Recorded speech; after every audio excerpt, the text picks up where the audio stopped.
Good afternoon, everyone. My name is Joseph DiIenno. I am a principal here at Interface Engineering in the Washington, D.C. office, and I would like to welcome you to Interface Engineering's 2024 Educational Webinar Series event, The Future of Refrigerants.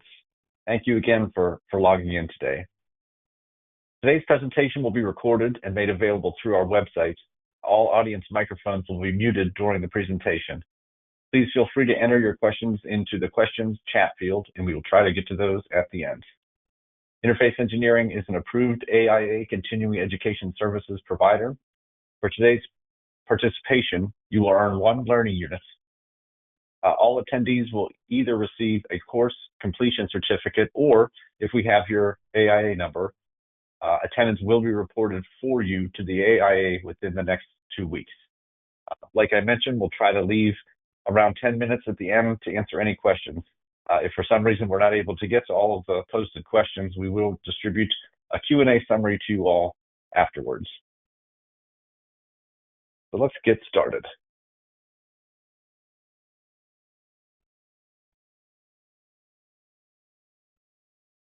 Before we begin, just do a quick overview of who Interface Engineering is. We are an MEP consulting firm. We are active in many different market sectors throughout the country.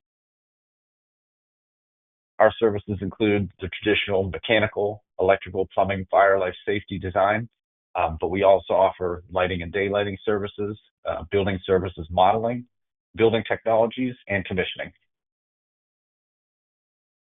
Our focus here at Interface Engineering has been always sustainable design. We have been active in many LEED Platinum projects, net zero energy projects, and net zero water. We truly do say that sustainability is not merely a buzzword. It does drive everything that we do here at Interface Engineering. We are licensed engineers in 45 states in the United States, and we have offices on the West Coast, the East Coast, and several places in between. As I mentioned, I am in the Washington, D.C. office, but we have offices in Portland, San Francisco, Hawaii, New York, and the Midwest and Chicago. Let's go over a brief course description before we get started. I hope you find that this is an informative presentation on the future of refrigerants. The course was developed for design professionals in the field of architecture, engineering, and for leaders in the built environment. The course will focus on advancing your understanding of the current refrigerant transition in the HVAC industry and see how it impacts the way that we design buildings. Some of the learning objectives for today: 1, to gain an understanding of the current refrigerant transition in the HVAC industry. 2, to learn about the phase-out timeline for commonly used industry refrigerants today. 3, to learn about the new A2L refrigerants and what makes them different. 4, to learn about the impact of building codes, the provisions of ASHRAE Standard 15, and building design. And finally, to learn about what the next generation of refrigerants could be in the future. So a brief agenda. I will go over a brief history of refrigerant transitions over time, and then jump into our current industry transition, an intro on A2L refrigerants, the building code and regulation impacts for these refrigerants, the impacts to the building designs themselves, and then finally we'll wrap up with what is next for refrigerants.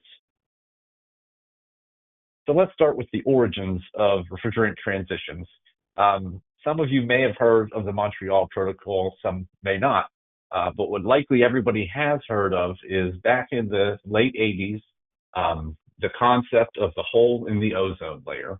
So we as a society discovered that we were releasing chemicals into the atmosphere and it was damaging our ozone layer. So in response to that, there was a global meeting across the world. People convened in Montreal, Canada, and the Montreal Protocol on substances that deplete the ozone layer was taken into effect. This was a global agreement signed in 1987 and entered into force in 1989.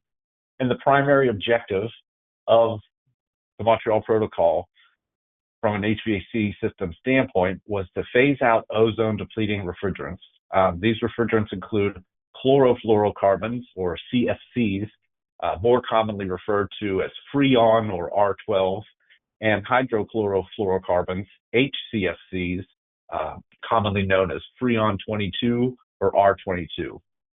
As part of the protocol, hydrofluorocarbons, or HFCs, like today's refrigerants R410A, replaced CFCs and HCFCs in many applications to reduce the damage to the ozone layer. But there was a consequence to using HFCs. They are potent greenhouse gases.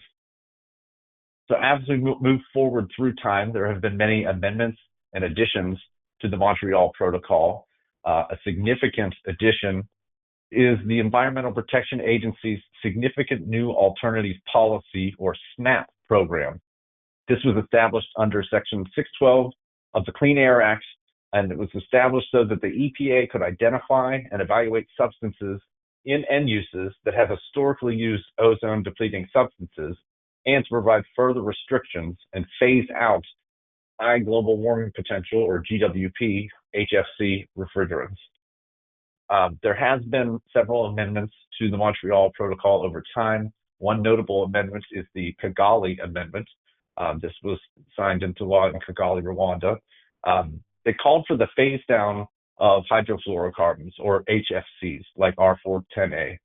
This was in 2016, and it really targeted to phase down production and consumption of HFCs by 80 to 85% by 2047. The United States ratified the Kigali Amendment in October of 2022. So let's look at some more recent developments to bring kind of the overall transition timeline to today. The most recent development is the American Innovation and Manufacturing, or AIM Act of 2020. This was signed into law in December of 2020. And what it does is it authorizes the EPA to address HFCs by phasing down the production and consumption of listed HFCs, to manage these HFCs and the substitutes, and to facilitate a transition to next generation technologies through sector-based restrictions. Now, all of the sort of guiding principles of the AIM Act of 2020 were in agreement and alignment with the Kigali Amendment. However, it did sort of push forward the reduction from an 85% reduction by 2047, pulling that up to 2036. And now let's take a look at the impact of the AIM Act of 2020. So as we look at the transition that we are currently in with refrigerants, there are really three stages that need to happen. You have a regulatory stage, and then you have sort of a transitional stage where next generation refrigerants are identified. Then you have code adoption. So the AIM Act of 2020 is really the first step in that stage, and it is meant to be a regulatory driver to move the HVAC industry toward the adoption of lower GWP refrigerants. Beginning this coming year, January 1st, 2025, certain technologies may no longer use high global warming potential HFCs or HFC blends. For many of today's common HVAC systems, the limit for GWP is set at 700. If you look at the chart to the right, you can see that R410A has a global warming potential of 2090. So that is significantly above the AIM Act of 2020 goal to limit GWP to 700. And therefore, existing refrigerants like 410A are simply not going to be viable moving forward. Now, what the AIM Act of 2020 really sets out to do is create that regulatory environment for various subsectors of the industry. On the HVAC side, it really splits itself between self-contained systems and essentially field-assembled systems. So for self-contained systems, we would be looking at things like window air handling units, portable room air conditioning units, but we're also looking at chillers as a standalone product for comfort cooling. The global warming potential limit for those two items is 700, as we currently mentioned. But also, what's very important to note here is the column called manufacturer and import compliance date. So for those window units, portable room air conditioning units, the current systems utilizing the higher global warming potential refrigerants like R410A can be manufactured up until January 1st, 2025. After that date, all new equipment needs to be built using the next generation of refrigerants. The same is true for chillers. They have a manufacturer through January 1st, 2025, and then after that date, all new chillers that are assembled need to be using the new refrigerants. The sale, distribution, and export of these products is prohibited 3 years after the manufacturer and import compliance date. So anything that's built up to the first of this year can be sold and installed for the next 3 years. Now, taking a look at field assembled systems, these are systems that would be close or more in line with mini split systems, unitary systems, VRF or variable refrigerant flow systems, same GWP limit of 700. However, there are some slight difference with the manufacturer and import compliance date. So for the heat pumps, split systems, unitary systems, similar to the previous category, January 1st, 2025, manufacturer import compliance date. There is a slight difference for VRF, slight difference for VRF systems. Their manufacturer and import compliance date was extended 1 year until January 1st of 2026. So what that means is that current equipment can be manufactured up until the first of not this coming year, but the following. The manufacturer and install date for this equipment is 1 year. So anything that is built now can be installed up until January 1st of 2026 when you're looking at mini splits and unitary systems, and January 1st, 2027. So let's take a look at this timeline visually. This makes a little bit more sense maybe than those tables, but kind of gives you a broad idea of what the industry is currently facing. So more or less this year, at the end of this year, we're going to stop seeing the production of the HFC-based equipment, and we will look at the new refrigerant-based equipment. However, equipment can still be sold in the case of packaged units for 3 years, mini splits 1 year, and then the aforementioned extension for VRF equipment. And the driving force behind why there was an extension for VRF equipment was really in an effort to prevent stranded equipment from being produced but not able to be sold or installed in time. So with the regulations in place from the AIM Act of 2020 for the technology transitions and the HFC restrictions, the next step in the process was for alternates to be approved by the EPA SNAP program. There are two specific rules that I wanted to highlight here that were very significant for the HVAC industry, and that's Rule 23 and Rule 25. Rule 23 was proposed all the way back in June of 2020 and had a final ruling in May of 2021, almost a year later. Rule 25 was proposed in July of 2022 with a final ruling the following year in April of 2023. So what did these rules state? So SNAP Rule 23 outlined the acceptable substitutes of refrigerants for effectively a specific end use for refrigeration and air conditioning. And this was generally residential and light commercial air conditioning and heat pumps. So the SNAP rules are specifically stating which of the new brands of refrigerants are going to be approved by the EPA for use in this new equipment. And you see R32, R54B. We'll talk about these a little bit more later, but those are becoming very popular refrigerants in the industry looking forward. SNAP Rule 25 basically extended out the coverage of the SNAP rules by gathering a whole new end use for refrigeration in air conditioning, and specifically that's chillers. So whether we're looking at chillers for comfort cooling, industrial chillers, also included residential dehumidifiers. And you can see that the substitute refrigerants here, while some of them are the same as the previous SNAP Rule 23, you're starting to see others, HFOs, so HFO 1234YF, etc. These are another sort of new emerging refrigerant technology with specific applications for chillers.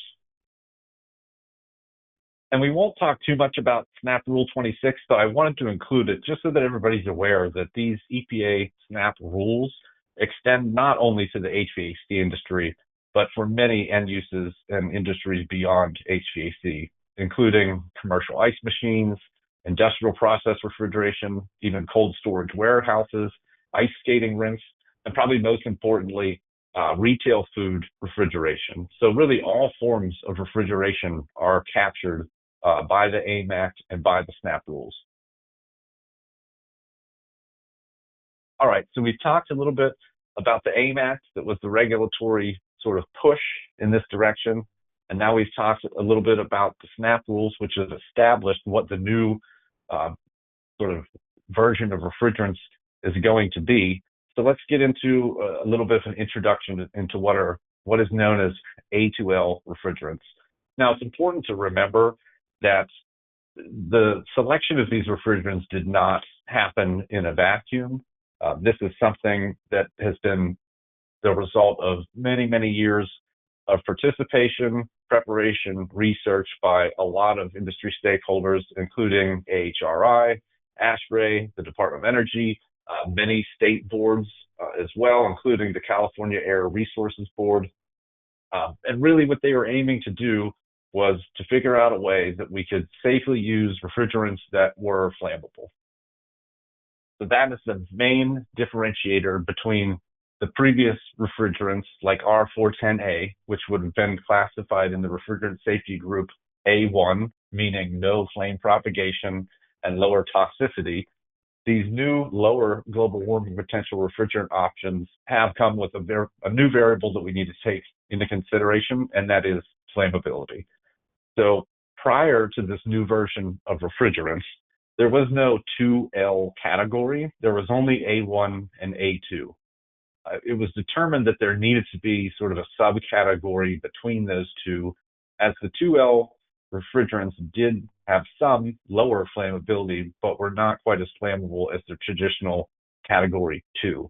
So that is where the A2L and B2L region came into play. Now, the A and the B relates mostly towards the toxicity. So lower toxicity refrigerants get the A designation, higher toxicity get the B designation. So the primary benefit, and I have listed out here many of the A2L refrigerants that have been included as part of the SNAP rules. The primary benefit is that on the global warming potential side.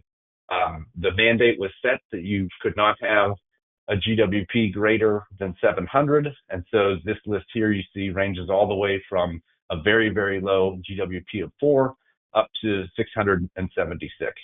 So these are all considered to be in the acceptable range for the new refrigerants moving forward. I wanted to take a closer look at specifically two refrigerants, R454B and R32. There's a lot of discussion about these refrigerants in the industry, and currently they are a front runner to be the replacement for R410A.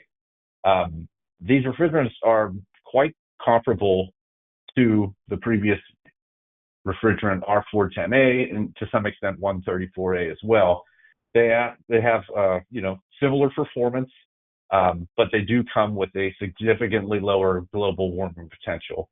The difference between the two, R32 is what's known as a single component low GWP HFC refrigerant, where 454B is actually a blend of HCFC R32 and HFO R1234YF. So one is a single component, one is a blend. When you look at manufacturer adoption or proposed manufacturer adoption moving forward, it seems that the industry is somewhat split between the two leading refrigerant options, with companies such as Trane, Carrier, York JCI opting for R454B, while others like Daikin and LG are opting for R32. And there's reasons that each individual manufacturer may find that one suits them better than the others. But a lot of proponents of R32 like to highlight the fact that it's a proven product. R32 has been around for some time. And there is a bit of an ease of installation when you're dealing with a single component refrigerant versus a blend. People who are leaning more towards R54B really do highlight the fact that it has a reduced global warming potential in comparison with R32. Okay, so now that we've talked about the new refrigerants that we're going to be using, We've talked about the regulatory driver. Now comes the third piece in the puzzle, which is the reference standard updates and building code updates. So we're specifically going to talk a little bit about ASHRAE Standard 34, ASHRAE Standard 15, and two UL standards as well. So what is ASHRAE 34 and why do we care? So it establishes a system for assigning reference numbers, safety classification, refrigerant concentration limits, etc. This information that is produced in ASHRAE Standard 34 is generally going to be what is adopted by local jurisdictions within their state mechanical codes. So I included a small excerpt from the 2022 version of ASHRAE Standard 34 here, and you can see it includes now among the safety group refrigerants, the A2L refrigerants. It has the RCL, the refrigerant concentration limit information. It has the lower flammability limit information. Essentially, all of the information that we as engineers need in order to design around these systems.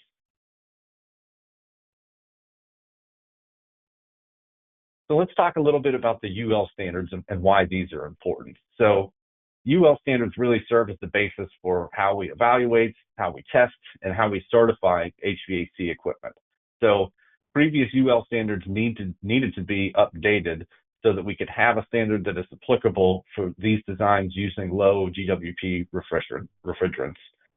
In addition to adding the requirements for A2L refrigerants, they've also managed to take what used to be several different UL standards and put them under a single umbrella, trying to make things a little bit easier for the industry. So this standard 60335-2-40 is applicable to electric heat pumps, air conditioners, and dehumidifiers, but there is a companion standard that is used for commercial refrigerant appliances that have an incorporated or a remote refrigerant unit or compressor. Similar to the previous standard, this is meant to provide sort of an umbrella standard for what used to be multiple standards for unit coolers, refrigerating units, ice makers, commercial refrigerators, freezers, etc. They've all been combined into the 2-89 standard. And again, these UL standards are generally adopted directly by the state mechanical codes. So ASHRAE Standard 15, what is ASHRAE Standard 15? Well, it is the safety standard for refrigeration systems. There are a few caveats to ASHRAE 15 as we're going to be looking at it today, is that it does not necessarily include everything. It doesn't apply to refrigeration systems that use ammonia or R717. It does not apply to low-rise residential or single-family residential refrigeration systems that are serving only a single dwelling unit or sleeping unit. There's a separate standard for low-rise and single-family, which is ASHRAE Standard 15.2. And again, generally, state mechanical codes are adopting ASHRAE Standard 15 directly. The 2022 version of the standard does include major updates relative to the use of A2L refrigerants, and we'll cover some of these impacts a little bit further along in the presentation when we discuss building design impacts. So let's take a look at the local building codes here. Again, this is not all encompassing. I did include sort of the DMV region in this analysis, but a lot of codes across the country are based on the International Code Council codes or the ICC codes. That would be the International Building Code, Residential Code, Fire Code, Mechanical Code. What's important to highlight here, and what's important for the industry as we transition to these A2L refrigerants, is that you can have the regulatory driver in place. You can have the SNAP rules for what refrigerants are acceptable, but ultimately all of this information needs to be brought into updated codes at the state level so that everyone knows the rules that they have to follow and what has been accepted from one state to the other. The reason that I have DC, Virginia, and Maryland on here is to kind of highlight how the different code processes work in each jurisdiction, and the fact that some maybe have adopted newer standards where others are slightly older.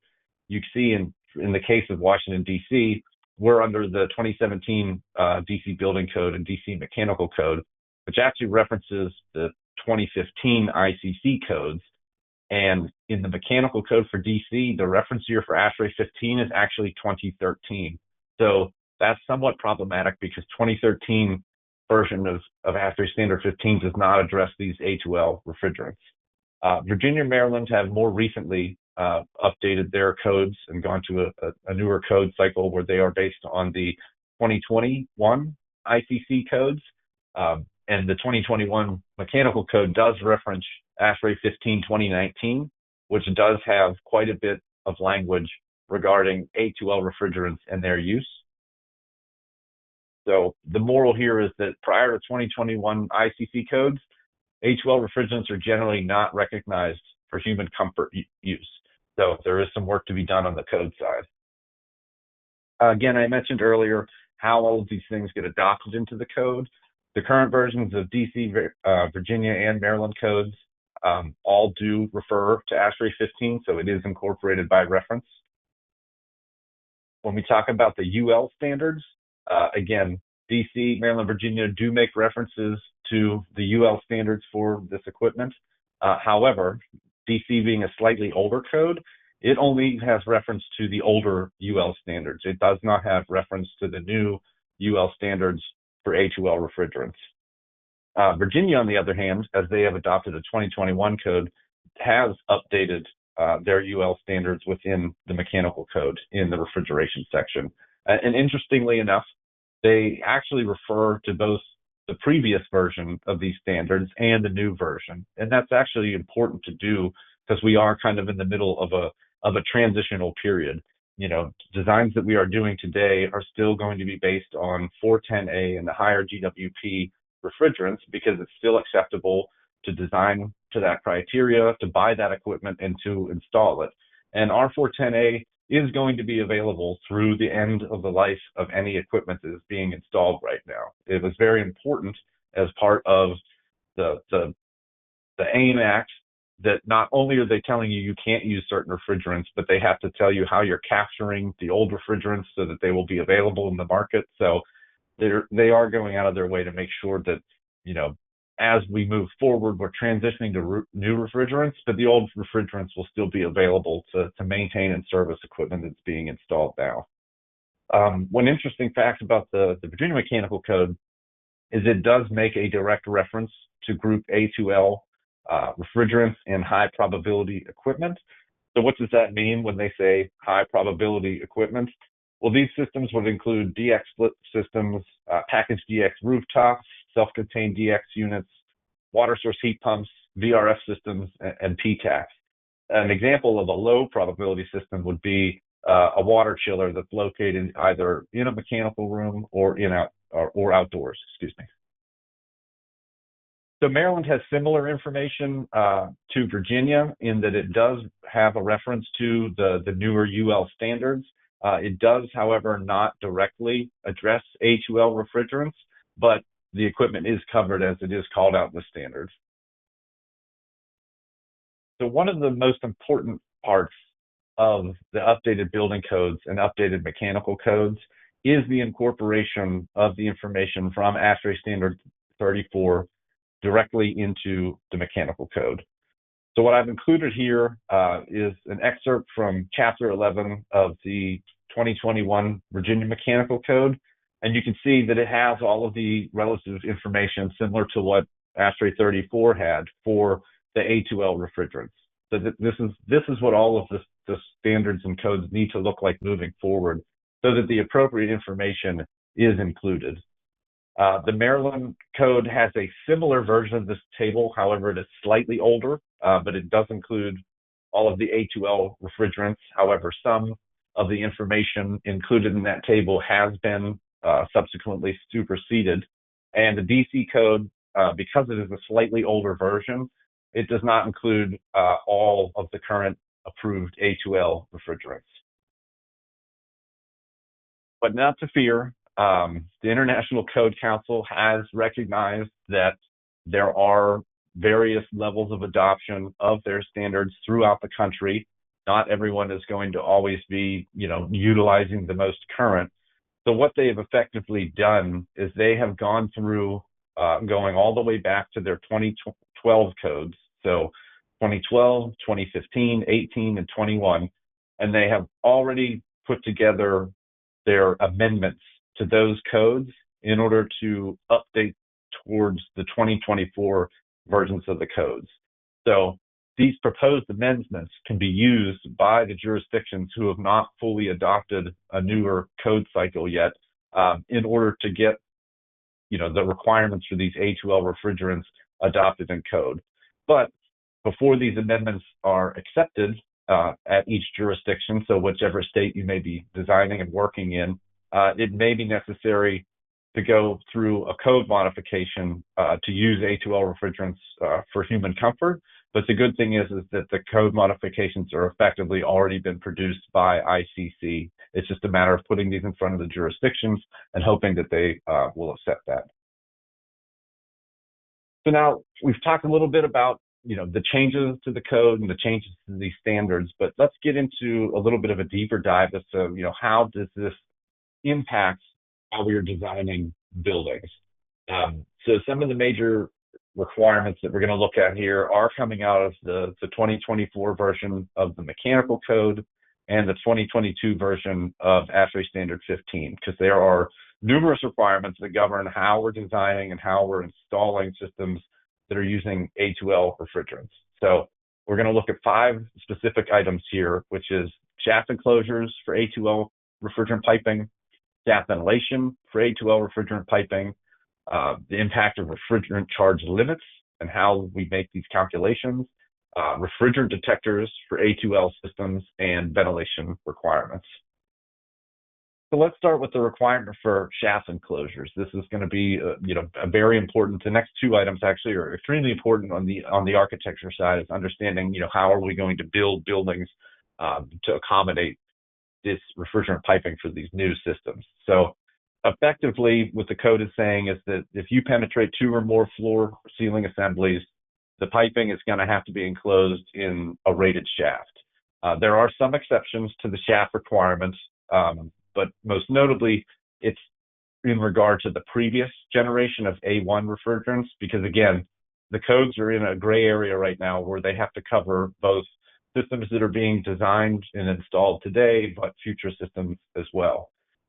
When we're looking at a lot of the building types where we might be using these types of refrigerants, oftentimes, we're maybe looking at a high-rise multifamily building. Well, in our high-rise buildings now, even with the current refrigerants, we're typically putting that piping in effectively a shaft anyway.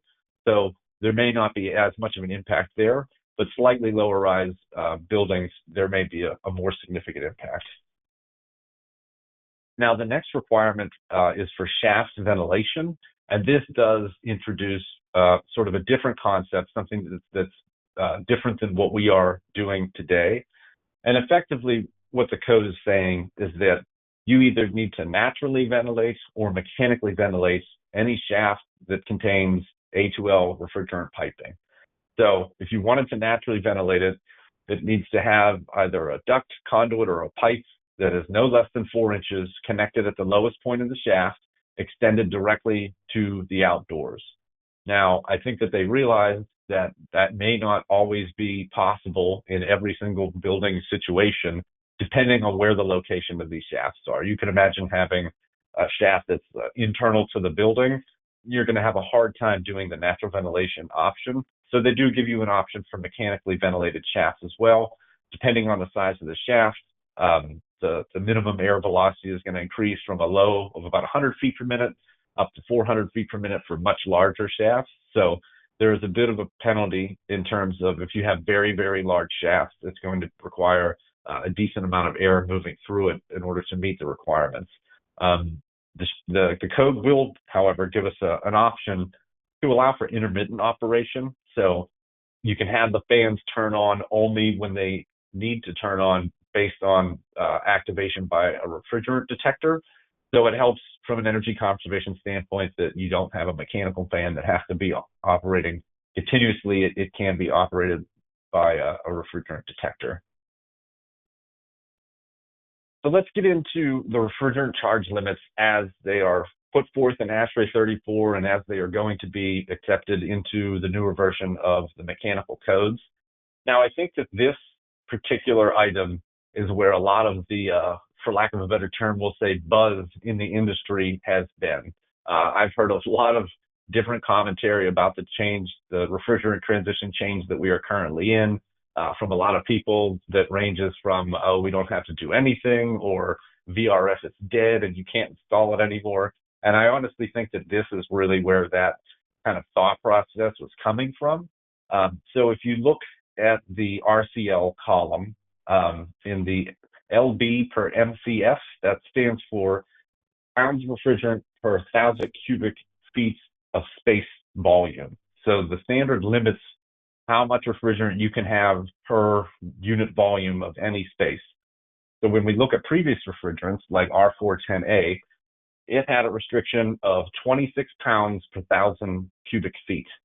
Well, when you look at the new A2L refrigerants, R32 and R454B, for example, the RCL limits for these refrigerants are significantly lower, 4.8 and 3.1 in comparison to 26.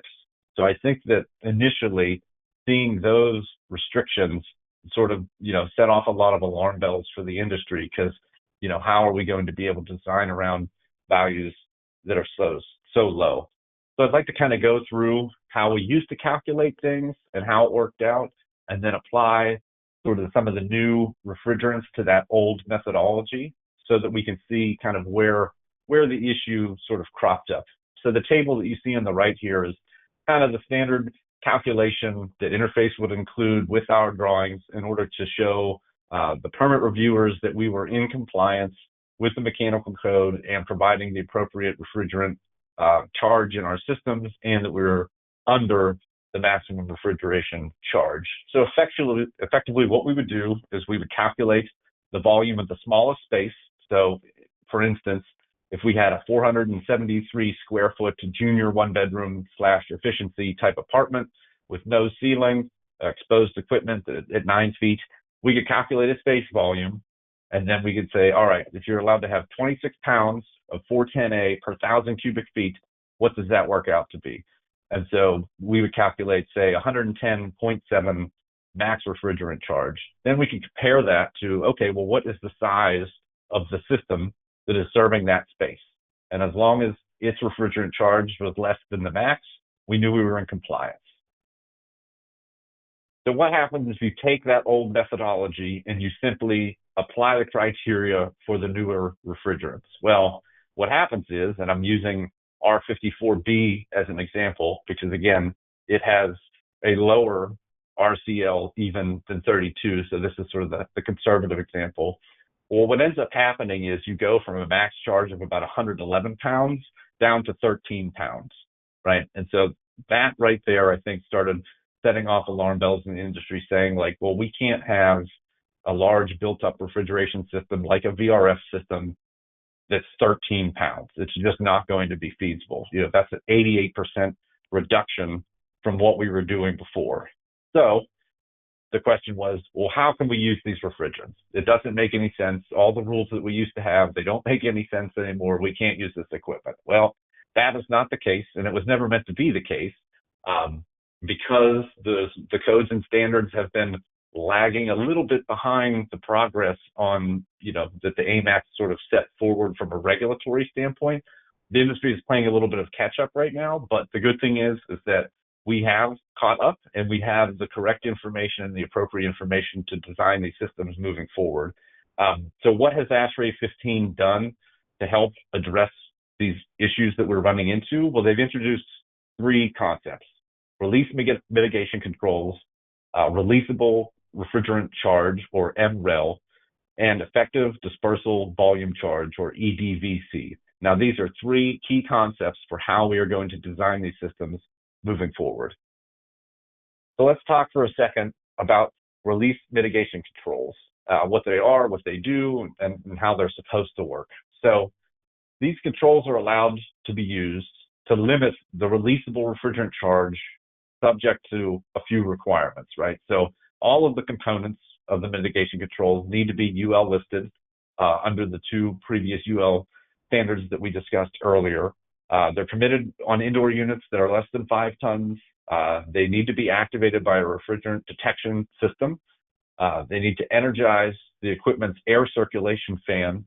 They need to be able to open any dampers that might be in the duct system associated with the refrigeration equipment, de-energize electric resistance heat, and if it is required, activate mechanical ventilation in the space upon detecting any refrigerant. All right, so let's get into the meat of this standard. So engineer's favorite, lots of equations. It can look a little daunting to see these equations, but as I was doing, years ago, actually, starting in the 2019 version of Standard 15, is when we really started to get into these calculations. And I would say it is somewhat refreshing in comparison to how we were previously. Basically, just there's a number in a table, and you calculate a volume, and that's it. It didn't seem particularly scientific. The new version of the ASHRAE standards has added a lot more rigor to how you're doing these calculations. So effectively, this idea of a releasable refrigerant charge and the fact that that can be different than the overall system charge. There are a couple of key items to look at here, which is you have, per this standard, you have a maximum of 30 seconds to detect a leak with your leak detection system. And then you have, from that time, a maximum of 15 seconds to close a safety shut-off valve, which would effectively stop the release of refrigerant into the space.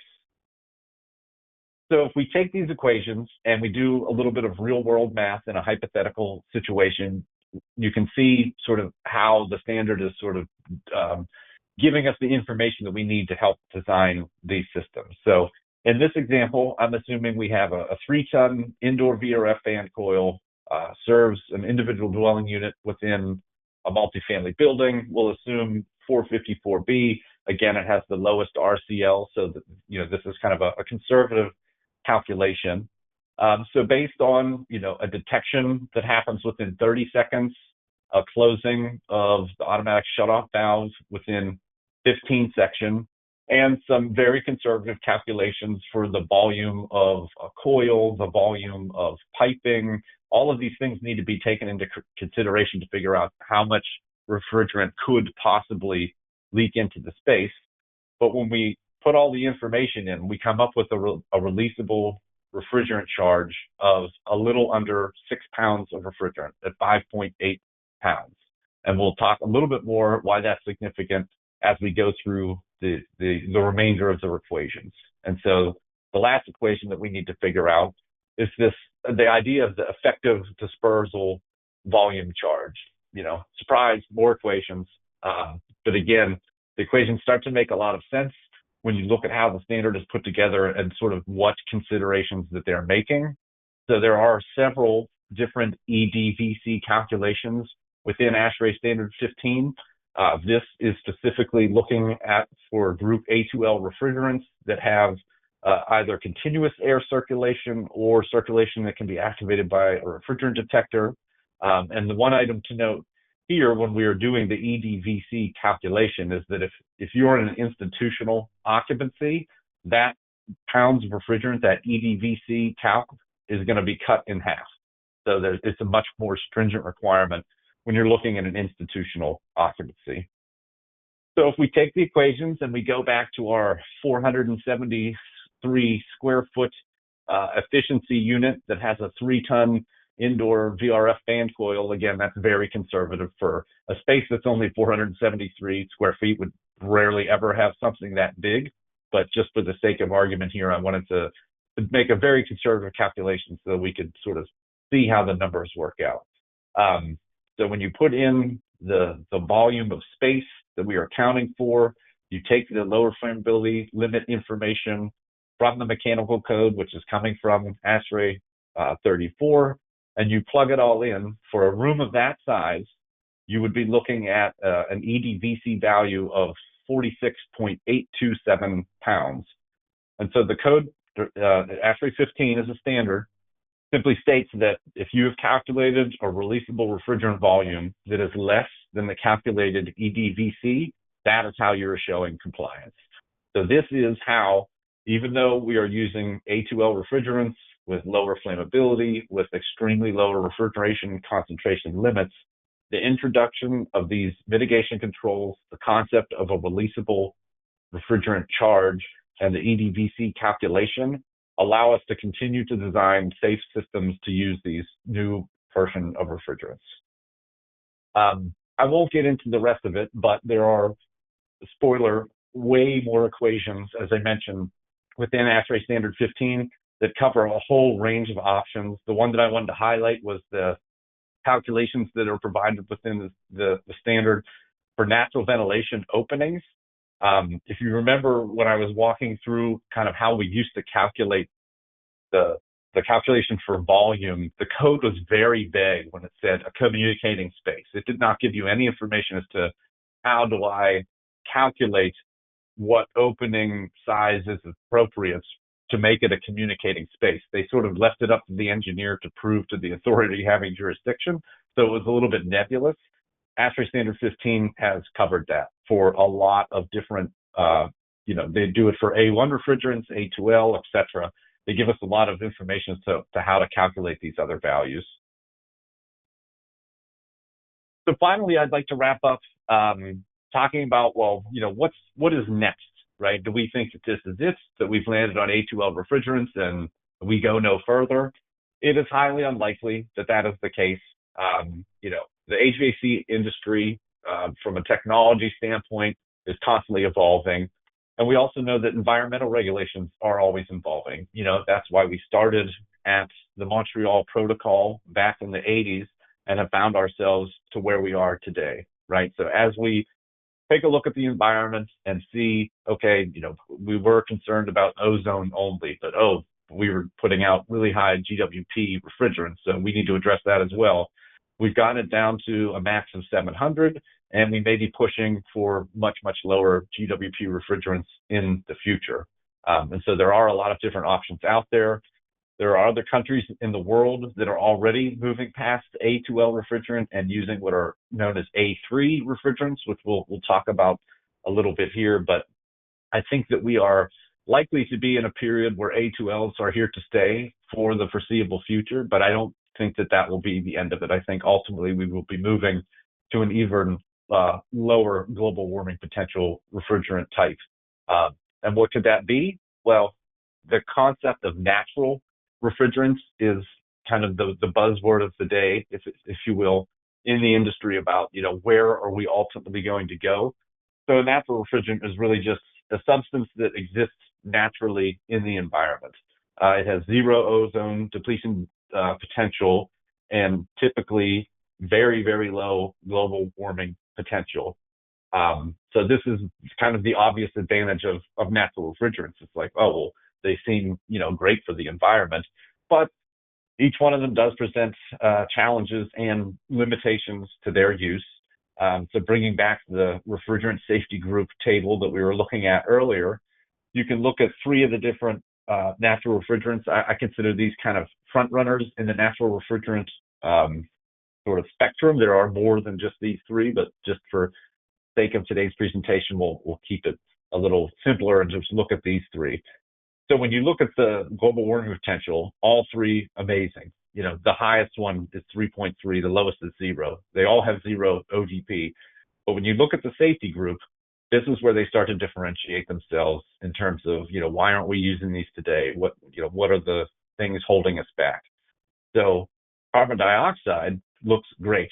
Safety group A1, lowest toxicity, lowest flame class, no flame propagation. But then you start to look at propane, which is a hydrocarbon. That's A3. That is the highest class of flammability. Or you look at something like ammonia, which has been around for a long time and used in industrial cooling applications. So it's also a class 2L. It fits in with the new A2L refrigerants in terms of flammability, but it's class B on toxicity. So it is more on the highly toxic end. Let's talk a little bit more in depth about each one of these. So propane, again, the major challenge when using a hydrocarbon as a refrigerant is going to be flammability. And again, when I say major challenge, I'm looking mostly at the HVAC industry. propane actually is used quite frequently in a lot of small commercial refrigeration equipment, and potentially, whether it's a hydrocarbon like propane R290 or isobutane R600A, it is highly likely that one of those two refrigerants is in your refrigerator that's in your house today. So it's not impossible to use these, but typically they are used in very, very small quantities. When we start talking about using them in the quantity that we would need to in the HVAC sector, now you're starting to get into, okay, well, if we really struggle to adopt A2L and their lower flammability, what is that hurdle going to be to adopt A3s in the United States for use in comfort cooling application? It doesn't mean that it's not going to happen. There are technological advances being made in Europe, in Japan, in China, using propane and other hydrocarbons as a refrigerant. And hopefully, we can learn from their installations and their guidelines as to how we can use that effectively in the United States as well. Taking a quick look at ammonia, as I mentioned, it's been used in industrial refrigeration and very large chiller systems for a long time. The toxicity and flammability has its limited use in public places, because again, when you have something that's of a higher toxicity class, using those in comfort cooling applications in public space environments, it becomes not impossible, but much more challenging to do. So I think it will continue to have its place in large industrial or commercial chiller applications where you can have the equipment in dedicated machinery rooms, basically away from normally occupied space. But its use in comfort cooling for dwelling units and things like that, I think that's going to be a higher hurdle in order to reach. And finally, I wanted to talk about carbon dioxide. This is probably the most interesting and maybe gets talked about the most of the natural refrigerants, again, because it's safety group A1, a GWP of 1. All other GWPs are in reference to carbon dioxide. So it is sort of the reference refrigerant. So, it all sounds great. It seems like the obvious candidate. Why wouldn't we be doing this? Well, there are some challenges with the use of carbon dioxide as a refrigerant as well. And really that lies in sort of the complexity of using it as a refrigerant. You'll hear, if you read articles about it, you'll hear concepts, transcritical CO2 and sort of these types of scientific words that they do mean something, but when they say transcritical, that just means like, how does this fluid, whether it's a gas or a liquid, transcritical means it's basically both at the same time, or you can't differentiate. But fluids like that have different properties. And so it requires a pretty robust system to be able to control the refrigerant so that it's basically behaving the way that you want it to. And typically that's done at extremely high operating pressures. So a lot of commercial refrigeration equipment, if you ever go into a store like Lidl is probably one of the biggest adapters in the United States of large scale commercial retail food refrigeration systems utilizing CO2. So the technology is out there, it is being used, but again, typically it's in smaller quantities and it is not really being used primarily for comfort cooling. There are manufacturers in Europe that are using CO2 right now to make air-to-water heat pumps. Mostly those are being used for high-temperature hot water or domestic hot water applications. We don't see as many heat pumps being used for both heating and cooling, but the technology is out there. It's being worked on, and I think a lot of people in the industry look at these natural refrigerants as kind of like, well, if we're going to make one of them work, maybe this is the one that makes sense because it is in the A1 safety group and it kind of checks all the boxes.